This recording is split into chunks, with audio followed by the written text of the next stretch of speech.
Hi, this is Attila16, and this is the third episode of my Diablo 3 walkthrough, which I'm doing very slowly, but I take my time, so it's more enjoyable that way. So I'll be doing the objective Shattered Crown, which is the third mission of this game. So I'll go there, probably over there. Not too sure what I'm supposed to do, but or might not be at the right place. Oh yeah, I remember now.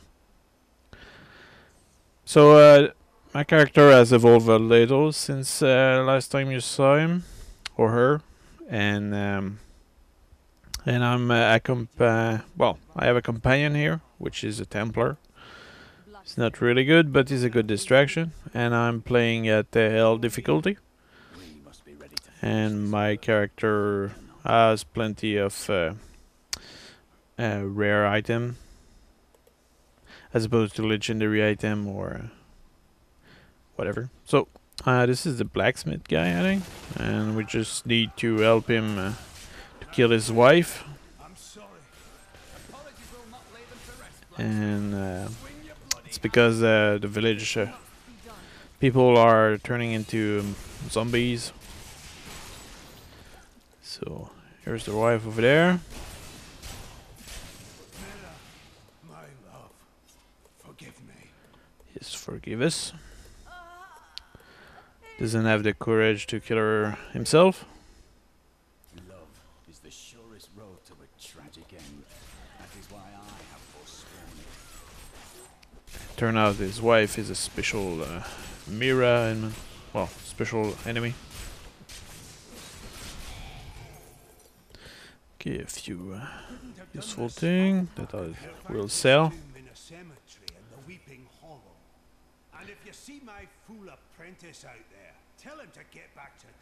So essentially, my character right now is set in a kind of defensive way. So, for example, I'm using here at my first skill Serenity, which gives me immunity against damage for a short moment. And my second ability, it's Dashing Strike, which does allow me to kind of jump all around the place, and that allow me to get from one enemy to another, or for example to get me out of a situation by jumping all around the place. That's a useful way to do it. Also, my third skill is Seven-Sided Strike, and what this does is that my character is jumping all around the place, and the benefit from using that is actually that while I'm jumping all around hitting people, they don't hit me. So that's a kind of good offensive defensive weapon. And my fourth ability is to heal myself. Mantra of healing. But I think, not sure I have the best one right now. I'll also increase resistance, so I think I'll switch that to something else. So I will change that to perhaps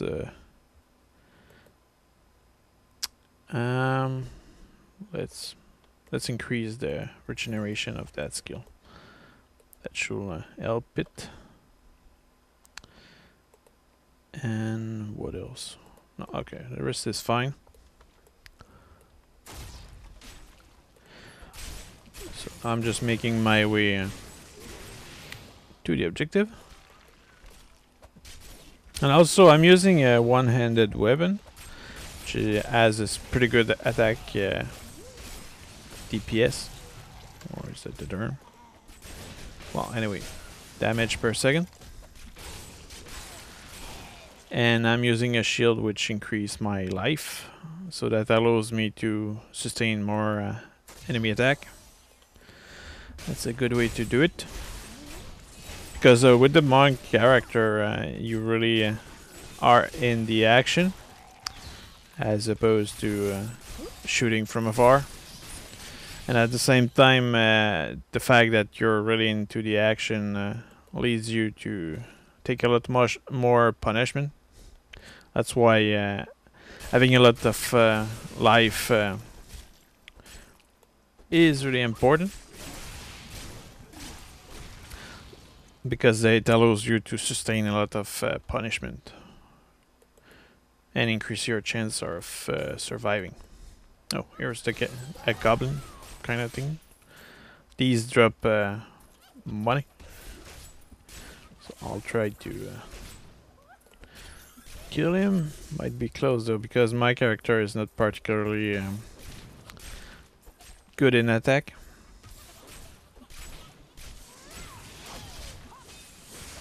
Not enough spirit. Yeah, probably. Yeah, I did escape.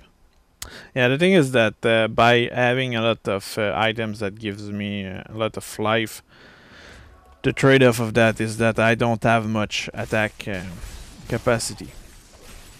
I'm less powerful in the attack, but I can sustain a longer fight, and I think especially at L difficulty like I'm playing right now, this is way more important to be able to sustain a lot of damage than inflicting a lot of damage, because you will mostly find enemies that can inflict a lot of damage, but at the same time it's very likely that they'll have some defensive ability which will make it really hard for you to actually kill them. So it's better to be able to sustain a long fight than to kill one enemy in one shot and then having to flee because there's too many enemies. And also the current attack I'm using, it's as the default one.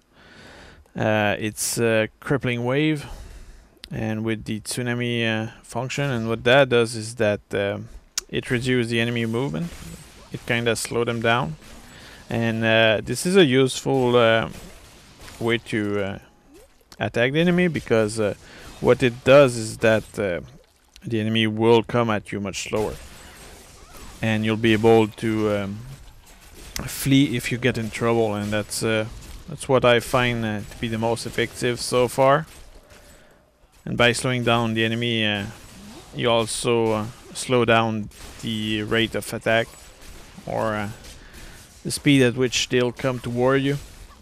So it's an effective way to reduce the damage you'll be taking, and combined with the fact that you use items with more health, it seems to make you a much more worthy adversary for those enemies. I'm actually killing them fairly quickly still, so it's a good balance. This will be rough. Okay. I don't really care about those enemies. We need to get into some of those catacombs, and we need to clear it out. Tome of blacksmithing, that's useful. Now I'm not a level 60 yet, because I haven't been playing that much. But at the same time, the thing is, I think Diablo 3, it's a good game, but what I notice is that because of the design of it, there's very few people in my friends that are playing it still. Of course, there's probably many hardcore players that play this, and although I'm playing it right now, I'm not one of them. I'm just playing it very casually. So it's an enjoyable game. Everything is really interactive, and that's kind of cool. But at the same time, the big problem of this game, I think, is that it's fairly linear. It's the same enemies again and again. The only difference between the difficulty level is the amount of magic spell the enemy have, and what that means is that the higher the difficulty, the more painful it will be for you to beat them. And I guess for people which are hardcore fan of this, it's a lot of fun to have a lot of trouble beating the enemy. But at the same time, I think it's a little frustrating at some point to have to face enemies out of nowhere that can beat you so easily. Of course, it doesn't happen all the time, but the main enemies are, well, the main difficulty when facing enemies, it's not so much those enemies you see around there, it's mostly it's not the boss, it's really the special one or legendary, well, rare enemies, which are a pain to defeat. And sometimes you can end up facing enemies which have the perfect combination to beat you, whatever your class. And that become a little frustrating for some people. Now, I'm not really frustrated by that. I think it's a choice of game design, of course, but that seemed to turn off a few people. And the thing is that the game doesn't really adjust itself to you. It's more you which is forced to adjust yourself. So for example, there, I'm kind of getting home, but fortunately I didn't manage to get out of there.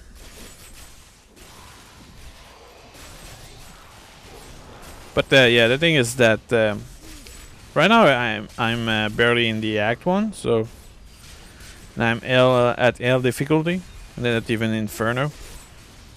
And yeah, of course I'm not a level 60, but still, as you can see, those enemies are really a pain. They are lasting a while before I manage to defeat them. Of course, that forced you to use some strategy, but it's mostly bashing. And although it can be fascinating to bash the enemy like that, it takes a while. Alright, here we go. That took forever, but I managed to defeat him. And the thing is that if I had not my inventory, my different equipment boosting my life, I probably would have died 2 or 3 times in there. So that means that you end up really depending on your equipment as opposed to your character or your skill. And if you have the wrong set of equipment, you'll be defeated. And this is probably the main focus of this game. It's all about equipment. If you have the right equipment, you'll be able to defeat anything. But if you don't, you'll be fleeing a lot and dying a lot. And I think that might turn away a few people, because sometimes you may end up facing enemies which you just cannot defeat. And that means that either you have to restart again the level, or you give up. I think giving up might be a solution for some people. Because what you can do is you can try to avoid them, but that's usually not really effective. And the thing is that if you avoid some enemies, then you feel like you're missing out, because these special enemies usually drop some items. And what that means is that if you just ignore them, you'll be missing out on items. So that's why it's kind of frustrating when you find some special enemies which are undefeatable. For example, some enemies are actually providing immunity to damage from your attack. So that means you're forced to kill those enemies first. But while you do that, there's plenty of other enemies which are bashing you non-stop, and you cannot do anything about them, because they are protected by that special ability from the special one. So that means that if you're a class which doesn't have much defense, you'll get owned very quickly. And of course, at Inferno, I can only imagine how difficult that must be, because I haven't played that yet. Now, of course, this is a really dark game also, so it's kinda depressing to be in that darkness all the time. So So that's why I don't play this game much, because it's really dark. Of course, it's called Diablo, but still. But one thing which is really well done in this game is the fact that everything is reacting to what you do. So the enemies are really interacting with whatever you do in the fight. And there's a kind of pleasure at fighting the enemy. Even though some enemies are just not worth fighting. So it's a kind of... It's a well done game. I will call this probably the best RPG. Well, I will call that classical RPG. Because lately there has been many new views about RPGs. But this one, it's like the ultimate traditional RPG. So it's really well done, but at the same time, by being so well done as a traditional RPG, there's not much innovation there, or there's nothing new to it. It's more of what we're already used to. Okay. And now I don't know if you guys might have noticed, but I did not even use a single special ability yet in that part. So all I'm doing really is talking to you and holding the left mouse button. That resume the old gameplay for me at the moment. That's a little what I'm why I'm not a big RPG player. It's because you know, it's not particularly entertaining just to hold the mouse to advance. It's your character which is doing everything. It's not you. And here I'm just moving the mouse, and I'll probably manage to beat this enemy fairly easily. But let's use some special ability to speed it up.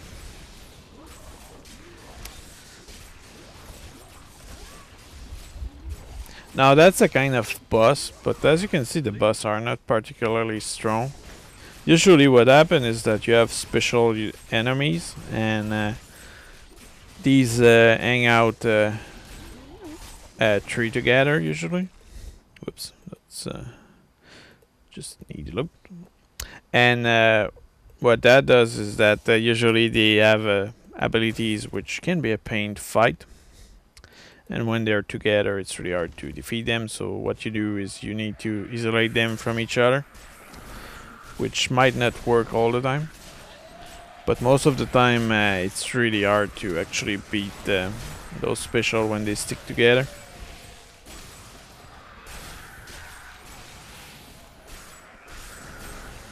Okay, let's kill these. These enemy actually spawn skeleton, which can be a good way to make some experience at the beginning. Here's a special guy. And now let's use some skills. And this guy is defending that well, the artifact I need to pick up. There's a good variety of enemies in this game. It's a good and they're all kind of different, but at the same time they're not that different. Alright, so okay, I just need to go to the tone portal. Well, I'll teleport myself back to the town. And now I need to speak with him. You found the crown. Ah. It's good to work again. There. New as the day it was placed upon the Black King's head.